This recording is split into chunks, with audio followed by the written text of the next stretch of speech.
नमस्कार, सत श्री अकाल, जय हिंद। Welcome to insightful knowledge. मैं हूं कमांडर संदीप धवन।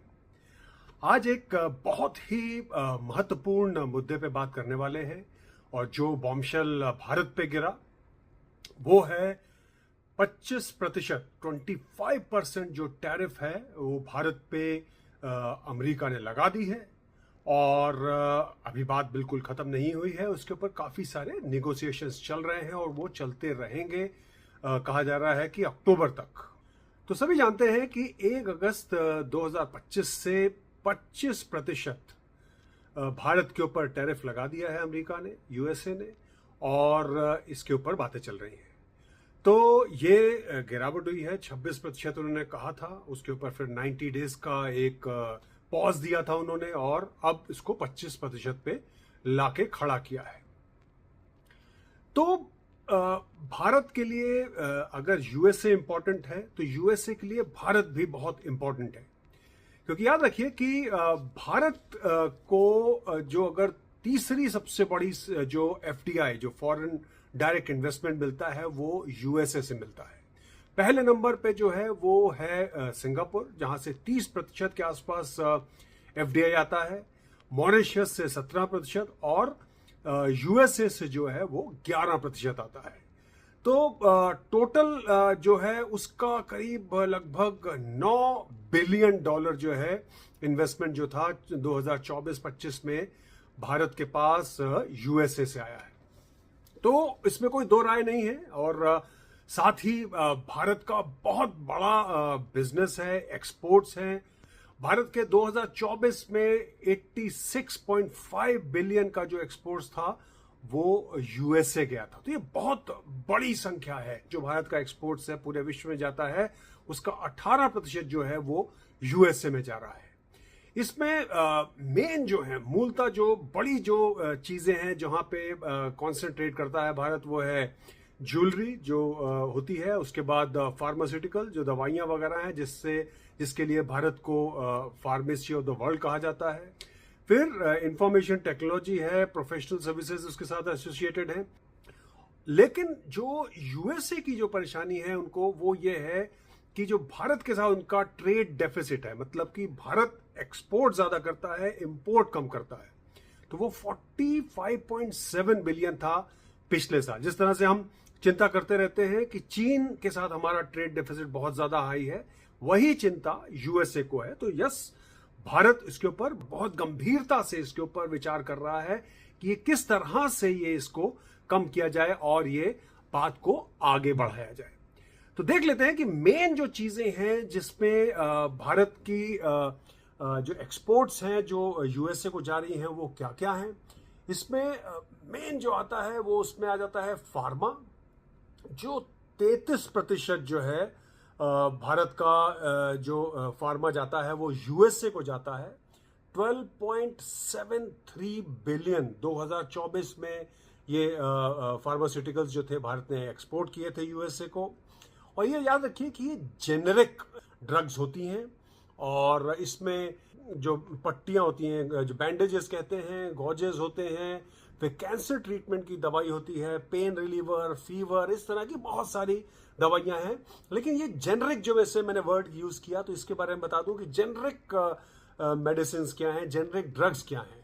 तो होता क्या है कि ड्रग्स बनाने के लिए बहुत ज्यादा पैसा लगता है रिसर्च में, और उसके बाद वो ड्रग्स बनाई जाती है, उसको कहते हैं प्रोप्राइटरी ड्रग्स।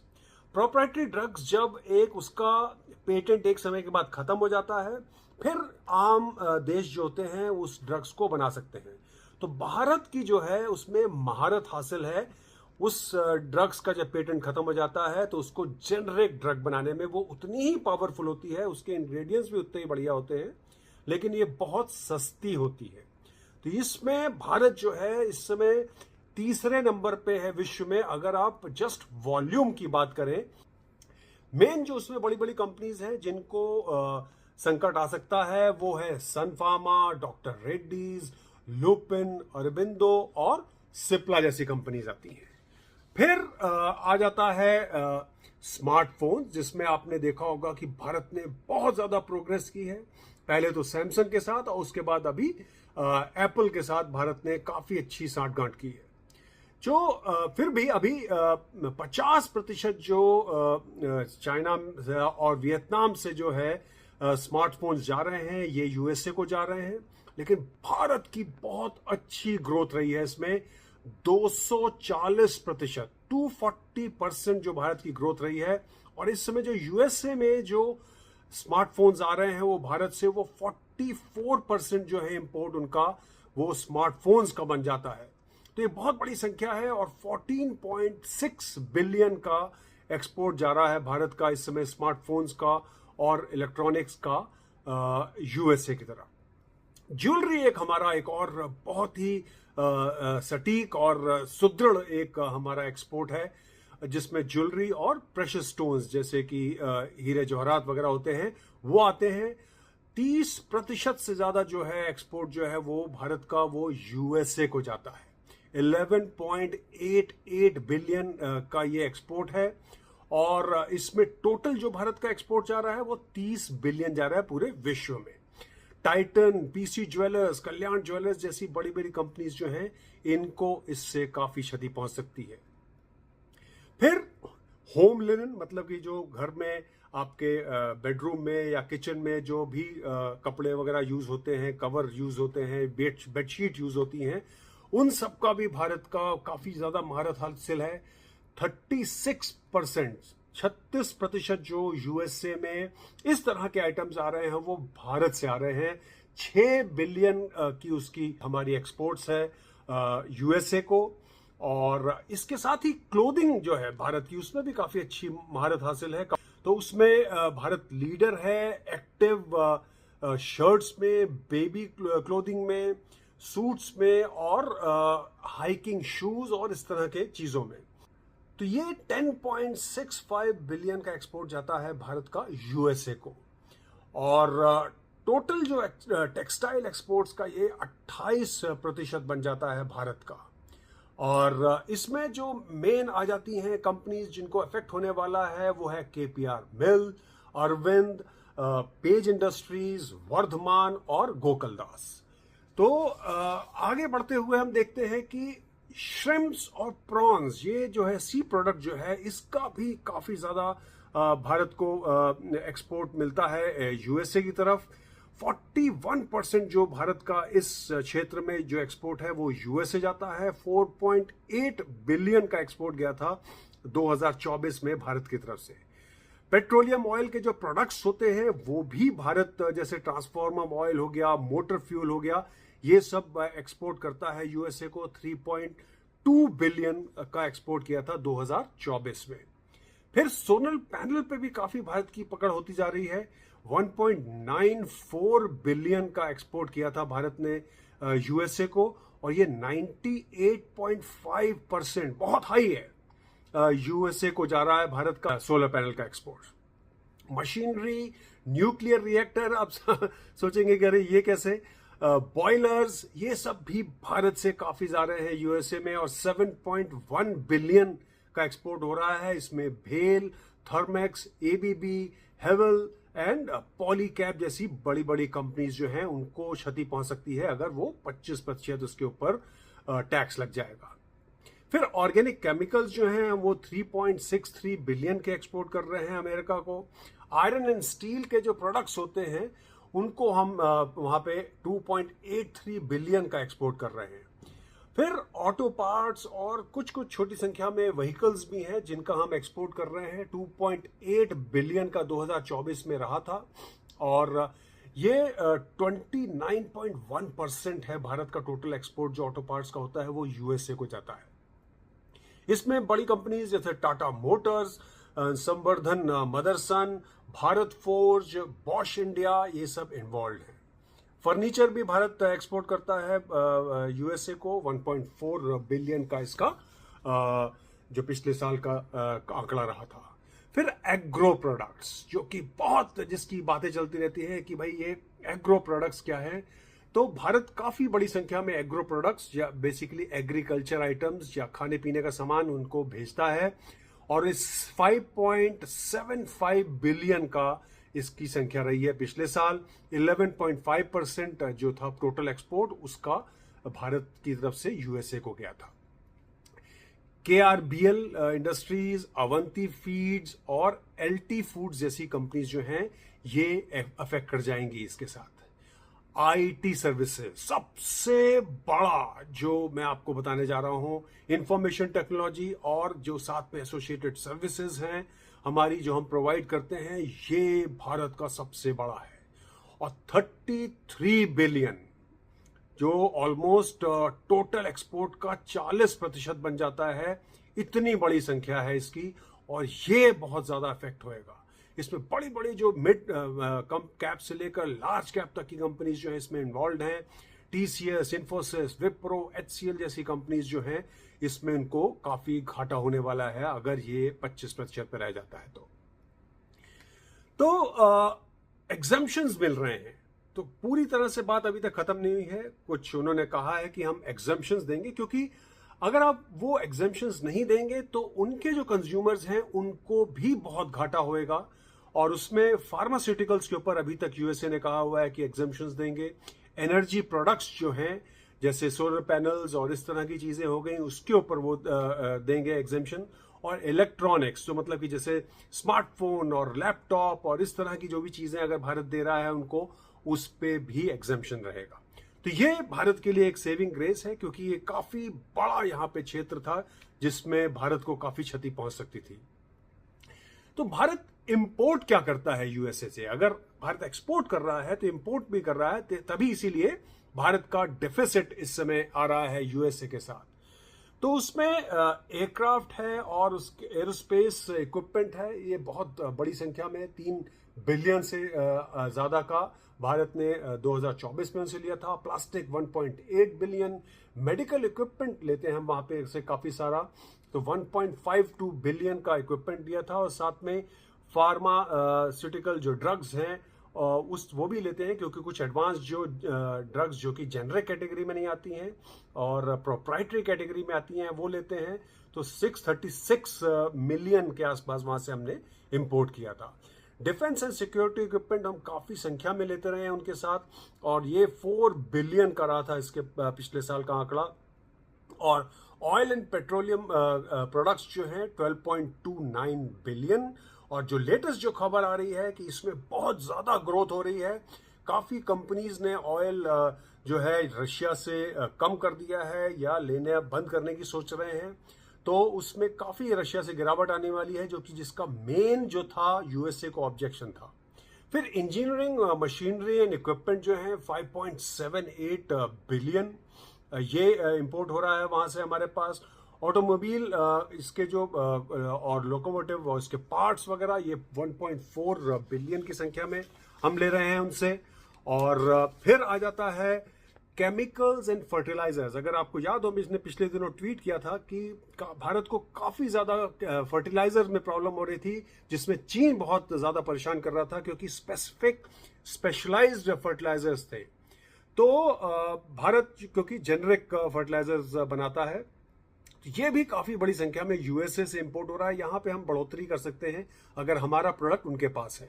तो 1.3 बिलियन का जो था हमने वहां से केमिकल्स लिए थे और 13.43 मिलियन के फर्टिलाइजर्स लिए थे। तो संख्या फर्टिलाइजर्स की काफी कम है, जैसे देख रहे हैं, इसको बढ़ाया जा सकता है। फिर एग्रीकल्चर प्रोडक्ट भी हमने लिए हैं उनके, जी हाँ, 1.11 बिलियन के हमने एग्रीकल्चर प्रोडक्ट लिए हैं। और हम उनसे लेदर प्रोडक्ट्स भी लेते हैं, जो कि 752 मिलियन का पिछले साल हमने लिया था। फिर वो बहुत बड़ी बातें करते हैं यूएसए के प्रेसिडेंट ट्रंप की, आपने हमारे पे बहुत बड़ा टैरिफ लगाया हुआ है, बिल्कुल ठीक नहीं है।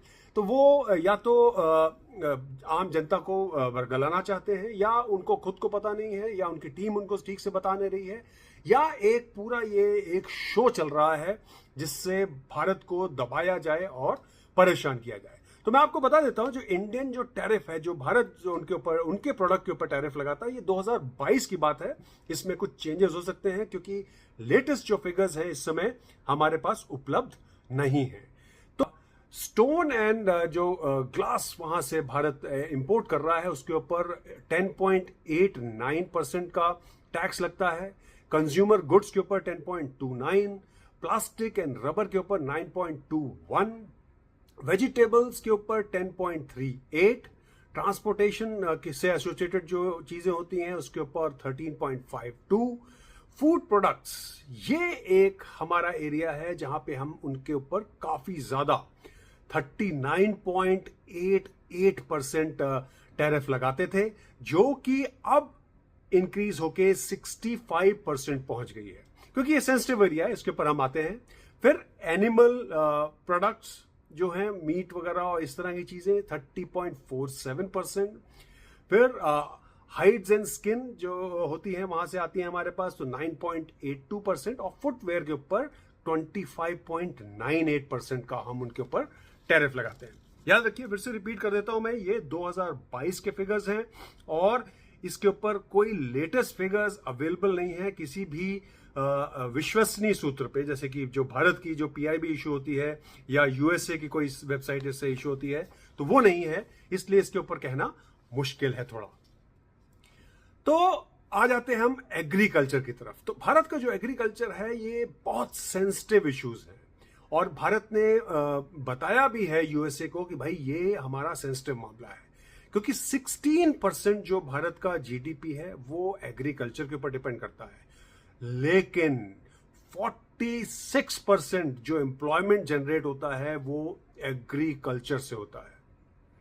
तो इसमें हम फिर कभी बात करेंगे, क्योंकि काफी ज्यादा इसमें इंप्रूवमेंट की गुंजाइश है, बहुत ज्यादा इंप्रूवमेंट चाहिए इनफैक्ट, क्योंकि अगर 46% लोग वहां पे काम कर रहे हैं लेकिन जीडीपी में कंट्रीब्यूट कर रहे हैं 16%, तो इसका मतलब कि आउटपुट जो है वो मैच नहीं कर रहा है।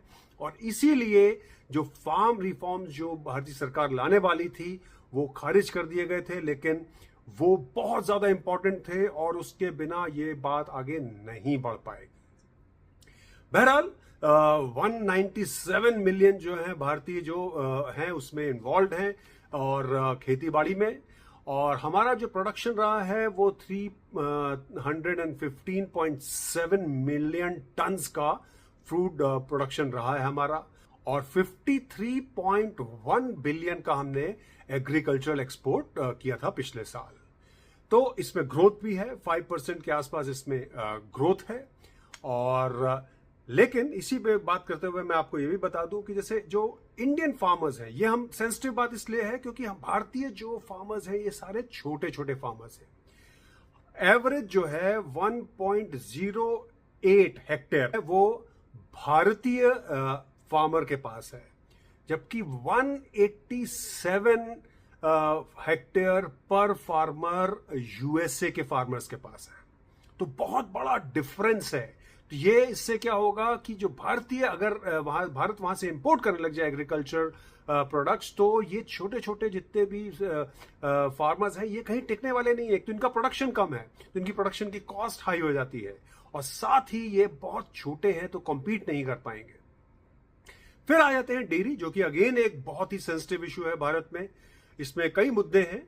तो एक तो भारत के बारे में बता दूं कि भारत विश्व का सबसे बड़ा डेयरी प्रोडक्ट प्रोड्यूसर है। ठीक है, 24% पूरे जो विश्व का जो प्रोडक्शन होता है केवल भारत में ही 24% जो है उसका प्रोडक्शन होता है, और ये 5% जो है जीडीपी में कंट्रीब्यूट करता है। तो ये बहुत बड़ा और अच्छा एक हमारा सेक्टर है।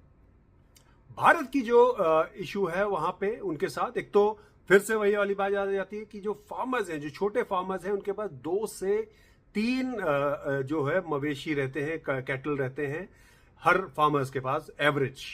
और जो यूएसए में जो है वो वहां पे 100 से भी संख्या से भी ज्यादा रहते हैं हर फार्मर के पास, हर जो रैंच है उनका उसमें इतने सारे बड़े बड़े एनिमल्स होते हैं। तो बहुत ज्यादा उनके पास पावर है एक एक आदमी के पास जो उन रैंच को, उन फैसिलिटीज को रन कर रहा है। तो भारतीय कहीं पे भी कॉम्पीट नहीं कर पाएंगे उनसे अगर डेयरी का जो है इंपोर्ट अगर भारत खोल लेगा। फिर इसके ऊपर एक और बताऊंगा मैं आपको। तो यूएसए चाहता क्या है भारत से, इसके बारे में गौर कर लेते हैं। तो यूएसए जो है ये कह रहा है कि भाई आप हमसे जो फ्यूल तो लिए आप बढ़ाइए, रशिया से कम करिए, हमसे बढ़ाइए फ्यूल, डिफेंस इक्विपमेंट हमसे लीजिए आप, लेकिन साथ ही dairy, poultry, corn, soybean, rice, गेहूं, ethanol, citrus fruits, almonds, pecan nuts, apples, grapes, canned peaches, chocolates, frozen French fries. तो ये काफी अजीब बात है, लेकिन यस, उनके पास ऐसा प्रोडक्शन है, ऐसे बड़े बड़े प्रोडक्शन हाउसेस हैं, तो वो उसको भारत को बेचना चाहते हैं। तो भारत क्या चाहता है? भारत उनसे चाहता है कि भाई जो हम ले रहे हैं आपसे, फ्यूल हम बढ़ा देंगे, हम डिफेंस इक्विपमेंट आपसे ले ही रहे हैं, साथ ही हम ड्राई फ्रूट्स चाहते हैं, आमंड्स चाहते हैं, बट हम जो जेनेटिकली मॉडिफाइड सीड्स उनको नहीं ले सकते हैं। भारत में इस समय केवल कॉटन का जो जेनेटिकली मॉडिफाइड सीड है वही उपलब्ध है, वही यूज किया जा रहा है, उसके अलावा कुछ नहीं किया जा रहा है। क्यों नहीं करते हैं और क्यों नहीं करना चाहते हैं, ये एक अलग डिबेट है, इसके बारे में कभी और बात करेंगे।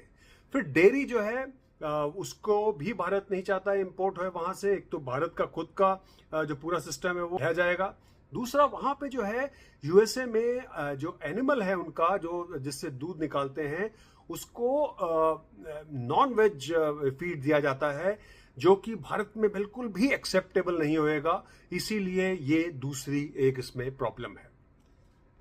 फिर वो चाहते हैं कि एथनॉल, तो भारत, याद रखिए कि भारत ने बहुत बड़ी मात्रा में एथनॉल जो है प्रोडक्शन शुरू कर दिया है। एथनॉल क्या होता है? इसको ब्लेंडिंग करते हैं आपके पेट्रोलियम में, और उसके बाद उसकी कॉस्ट कम हो जाती है, तो भारत का जो इंपोर्ट का जो बिल है वो कम हो जाता है। तो इस समय ऑलमोस्ट 20% के आसपास जो है भारत पहुंच चुका है इस ब्लेंडिंग में। इससे भारत को बहुत ज्यादा फायदा हो रहा है। तो अगर भारत जो है यूएसए से एथनॉल इंपोर्ट करने लग जाएगा, तो इतनी बड़ी जो फैसिलिटीज भारत ने तैयार की हैं, जो लोगों ने इन्वेस्टमेंट्स किए हैं, उसका क्या होगा? क्योंकि उनसे कॉम्पीट करना फिर भारत के लिए मुश्किल हो जाएगा। फिर फार्म सब्सिडीज अगर मैं आपकी बता दूं, तो यूएसए में हर फार्मर को हर साल $61,000 का फार्म सब्सिडी मिलता है, जबकि भारत में केवल $282 की जो है सब्सिडी मिलती है हर फार्मर को। तो ये बहुत बड़ा एक बार डिफरेंस आ जाता है। और जो पैदावार है उसमें भी बहुत ज्यादा डिफरेंस है भारत और यूएसए में। जो सोयाबीन है भारत में वो 1 टन होता है पर हेक्टेयर में प्रोडक्शन उसका, जबकि यूएसए में है वो 3.4 टन हो जाता है हर हेक्टेयर से प्रोडक्शन उसका। फिर कॉर्न जो है वो 3.5 टन पर हेक्टेयर भारत में प्रोडक्शन होता है, तो वहां पे 11.1 टन पर हेक्टेयर प्रोडक्शन होता है। तो बहुत डिफरेंस है। और इनफैक्ट नीति आयोग जो भारत का है उसने कहा भी था इसके ऊपर, एक व्हाइट पेपर उन्होंने इशू किया था, उसमें उन्होंने कहा था कि ये प्रोडक्शन जो मिसमैच है भारत में, इसको हमारे को बढ़ाना चाहिए, हमारे को इसको यील्ड कहते हैं, तो यील्ड को हमारे को बढ़ाना चाहिए। भारत ने कुछ कुछ अपनी बातें आगे बढ़ाई हैं, जैसे यूके के साथ हमने एक ट्रेड डील की है अभी जुलाई में ही, और उससे क्या हो सकता है? तो याद रखिए, फर्स्ट ऑफ ऑल उससे कोई बहुत ज्यादा फर्क पड़ने वाला नहीं है। थोड़ा मोड़ा फर्क पड़ेगा, लेकिन जिस बड़ी संख्या में हम यूएसए से ट्रेड कर रहे हैं वो बात यहां पे अभी नहीं है। तो एक छोटी सी गौर कर लेते हैं, इसके ऊपर नजर डाल लेते हैं कि इसमें हुआ क्या है मेन। तो हमने क्या किया है कि जो उनकी जो स्कॉच विस्की है उसके ऊपर हमने 150% हमारा टैरिफ था, उसको रिड्यूस करके 75%, 75% कर दिया है, और धीमे धीमे करते हुए 10 साल में इसको 40% के ऊपर ले आएंगे। तो ये उनके लिए एक बहुत बड़ी उपलब्धि रहेगी। फिर ऑटो और ऑटो पार्ट्स और इस तरह की चीजें जो हैं, इसके ऊपर 110% का हम उनके ऊपर टैरिफ लगाते थे, उसको रिड्यूस करके 10% कर दिया है। और ये कोटा सिस्टम है, तो घबराइए नहीं कि अरे 110 से 10% कैसे कर दिया। तो ये लिमिटेड आइटम के ऊपर होगा और इसके ऊपर एक कोटा सिस्टम है। भारत को क्या फायदा हो रहा है इसमें? भारत को फायदा ये हो रहा है कि भारत का 73% जो था वो एग्जेम्प्टेड था एक्सपोर्ट यूके में, वहां पे उसके ऊपर टैरिफ नहीं लगता था, लेकिन अब ये चला गया है 99%। तो वर्चुअली या वास्तविकता में बिल्कुल कोई भी ऐसा प्रोडक्ट नहीं रहा है, समझ लीजिए, जिसके ऊपर की वहां पे टैक्स लगेगा भारत का। तो एक बहुत बड़ी ये जंप मिली है, लेकिन क्योंकि यूके का साइज छोटा है, उनकी मार्केट छोटी है, तो वो इसको ऑफसेट नहीं कर पाएगा, जो कि यहाँ पे यूएसए ने हमारे ऊपर एक प्रेशर डाला हुआ है। तो प्रॉब्लम क्या है? प्रॉब्लम ये है कि अगर लेट अस से कि हमने यूएसए को सब्सिडी दे दी, तो ये ऐसा नहीं होता है। जो वर्ल्ड ट्रेड ऑर्गेनाइजेशन है उसके हिसाब से मोस्ट फेवर्ड नेशन का जो अगर आप किसी को टैग देते हैं, तो जो आप फैसिलिटी एक मोस्ट फेवर्ड नेशन को दे रहे हैं वो आपको सबको देनी पड़ेगी। इसका मतलब है कि अगर आपने यूएसए को सब्सिडी दे दी है एग्रीकल्चर में या डेयरी में या कुछ किया, तो वो सारी जो सब्सिडी है वो हर देश के पास चली जाएगी जिसको आपने मोस्ट फेवर्ड नेशन का तगमा दे रखा है। तो ये भारत के लिए बहुत बड़ी एक परेशानी है। भारत की क्षति क्या होने वाली है? तो कहा जा रहा है कि जीडीपी जो ग्रोथ है भारत का वो 6.5% एक्सपेक्ट किया जा रहा था।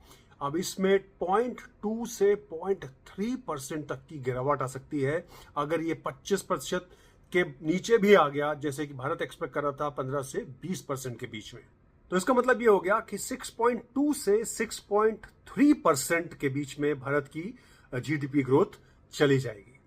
एक्सपोर्ट्स जो है यूएसए को, उनमें काफी गिरावट आ जाएगी क्योंकि भारत कॉम्पिटिटिव नहीं रह जाएगा।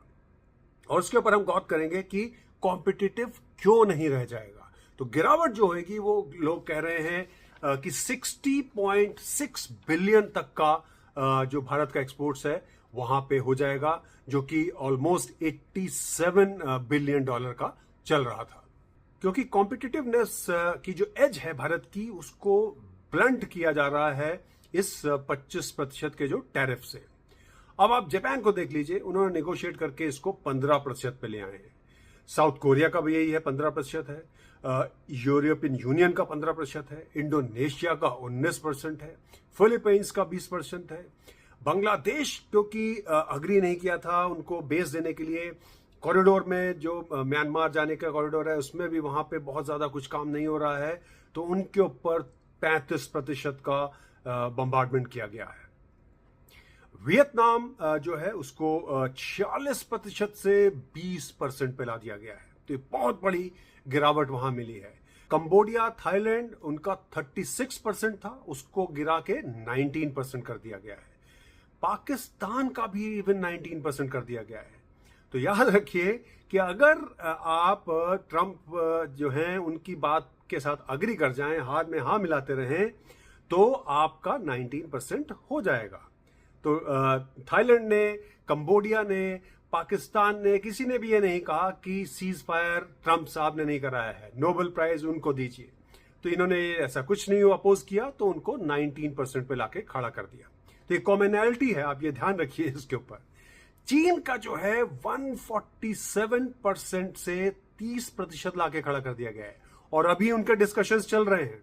तो याद रखिए कि ट्रंप जो प्रेसिडेंट थे, जब फर्स्ट टर्म में आए थे तो उन्होंने कहा था कि मैं चाइना को खत्म कर दूंगा, चाइना ये वो, और वो पूरे के पूरे जो उनके मंसूबे थे, वो उनके उद्देश्य जो थे, उन्होंने एम्स बनाए थे, वो सब क्षितिज हो गए, खत्म हो गए, और इस समय वहां पे निगोसिएशंस चल रहे हैं। तो ये एक थोड़ा सा दोगलापन चल रहा है, लेकिन हमें बिल्कुल भी इसमें ऐसा नहीं सोचना है कि नैया निकल चुकी है, the band wagon has crossed. आप जो भारत के निगोसिएशन, जैसे मैंने आपको बताया, अक्टूबर तक चलते रहेंगे, तो उसमें काफी ज्यादा गुंजाइश है हमारे पास अभी भी उनके साथ निगोशिएट करने की, क्योंकि भारत की बहुत ज्यादा इंपॉर्टेंस है यूएसए के लिए, ये उनको याद रखना चाहिए। भारत एक ऐसा अलाई है यूएसए का जिसने आज तक ना तो कोई सिक्योरिटी गारंटी मांगी है, ना ही कोई सब्सिडी और एड मांगी है, केवल एक ट्रांजैक्शनल रिलेशनशिप रखा है। और अदरवाइज आप देख लीजिए, चाहे वो जापान हो, चाहे कोरिया हो, चाहे वो पूरा यूरोप हो, मिडिल ईस्ट हो, सब जगह वो सिक्योरिटी गारंटी देते हैं और उनके सैनिक और उनके जो प्लेटफॉर्म्स हैं, मिलिट्री प्लेटफॉर्म, वो वहां पे मौजूद रहते हैं। तो ये बहुत बड़ी उपलब्धि है भारत की। और भारत को जो 44 के आसपास था हमारी उनके साथ टेक्निकल और इस तरह की एक्सचेंज की अंडरस्टैंडिंग हुई थी, उसमें ले दे के ये 2 या 3 जो हैं केवल अंडरस्टैंडिंग जो हैं आज तक किसी भी उद्देश्य को पूरा कर पाई है। तो ये अगर आप कहते रहते हैं भारत से कि डू मोर, तो आप क्या कर रहे हैं, ये यूएसए को सोचना चाहिए। उनको अंडरस्टैंड करना चाहिए कि भारत की सेंसिटिविटीज क्या हैं। हमारे एग्रीकल्चर सेक्टर और जो डेयरी सेक्टर है उसको हम नहीं टच कर सकते हैं क्योंकि उसके ऊपर सरकारें गिर सकती हैं, एम्प्लॉयमेंट खत्म हो सकते हैं। तो ये बहुत सेंसिटिव मामला है भारत के लिए। भारत के साथ आपने कहा कि आप रशिया से कम कर लीजिए, संबंध कर लीजिए, तो आप गौर करिए कि भारत का 72% था 2019 तक 18 तक 72% वहां से डिफेंस का इंपोर्ट था। वो भारत ने कम करके उसको केवल 36% कर दिया है, क्योंकि भारत का बहुत सारा इक्विपमेंट इस समय भी रशियन है। तो उसका अगर आप मेजर पार्ट्स नहीं भी ले रहे हैं तो आपको जो उसका मेंटेनेंस के लिए जो पार्ट्स लेने पड़ते हैं वही काफी बड़े हो जाते हैं। जो लास्ट हमने 2018 में डील की थी वो S-400 की थी 5.5 बिलियन के बाद। उसके बाद हमने कोई डील नहीं की है।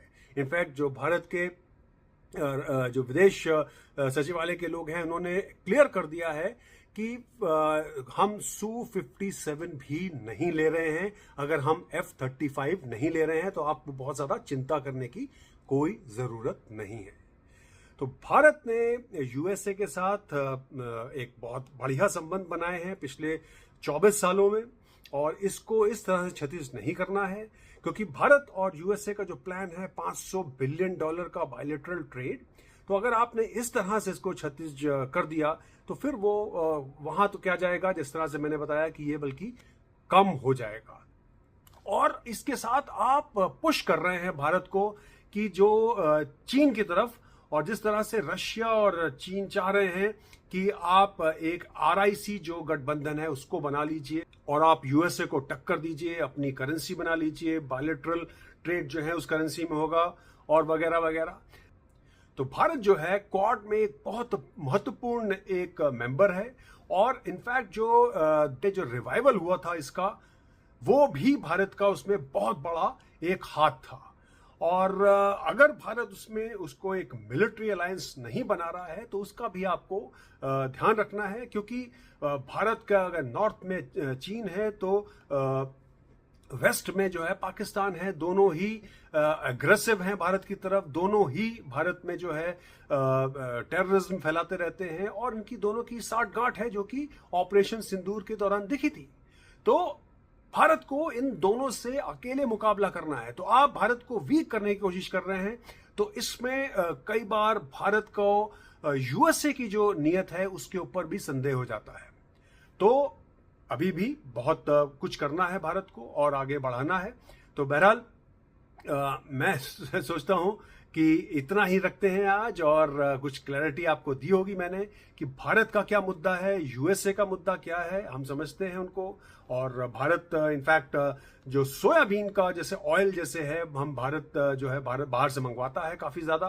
तो सोयाबीन का ऑयल आप या तो कह दीजिए कि यूएसए आप सप्लाई कर दीजिए, या सोयाबीन वहां से ला के आप भारत में उसका प्रोडक्शन कर लीजिए, क्योंकि हमने पिछले दिनों चीन से बहुत ज्यादा संख्या में सोयाबीन ऑयल लिया है क्योंकि सस्ता मिल गया था। तो अगर हम वहां से ले सकते हैं तो यूएसए से भी ले सकते हैं। तो इस तरह की कुछ बातचीत कर सकते हैं और इस पूरे मुद्दे को सुलझा सकते हैं। जहां तक मेरा अंदेशा है कि फाइनली जो है भारत के ऊपर जो टैरिफ आएगी वो 13% के आसपास आनी चाहिए पूरे नेगोशिएशंस के साथ, और इसमें भारत की तरफ से एक पूरी एक ईमानदारी और एक बिल्कुल क्लियर कट के मैसेज के साथ उनको जानकारी देनी है। तो thank you so much for watching. नमस्कार, सत श्री अकाल, जय हिंद।